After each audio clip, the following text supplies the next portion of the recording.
বাংলার জমিনে আসিয়া নামের যে মেয়েটিকে এইভাবে নির্মমভাবে হত্যা করেছে, সেই হত্যাকারীদেরকে এখনও আইনের আওতায় এনে প্রকাশ্যে জনগণের সামনে বড় একটি মাঠের সামনে কোরআনের আইন অনুযায়ী তাদেরকে হত্যা করা হোক, তাদেরকে অতি তাড়াতাড়ি বিচার করা হোক। তা না হলে যারা এভাবে এই বিচারটা করাচ্ছেন না, আর এই বিচারের দায়িত্বে যারা আছেন, তারাও কিন্তু আল্লাহ তাআলার কাছে জবাবদারিগিরি করতে হবে। কেন? এই এক আসিয়ার জন্য সারাটা বাংলাদেশের মানুষ কত কষ্ট করতেছে। এত আবেগময় মানুষ বা এই পৃথিবীতে কোথাও আছে কিনা জানা নাই আমার। এত আবেগ, আবেগ দিয়ে আর কত করবেন বিচার? হ্যাঁ, আবেগ দিয়ে তো বহু মানুষের বিচার করেছেন।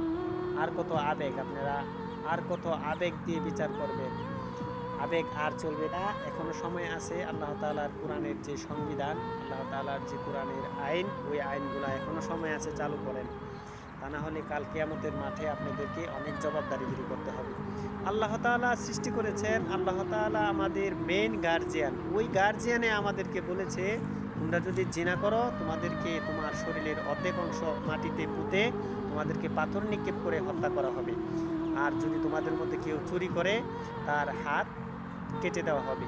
কিন্তু আমরা মানুষ আবেগ দেখিয়ে তাদের বিচার করতেছি না। আল্লাহ তাআলার কাছে জবাব দিতে হবে না? অবশ্যই জবাব দিতে হবে।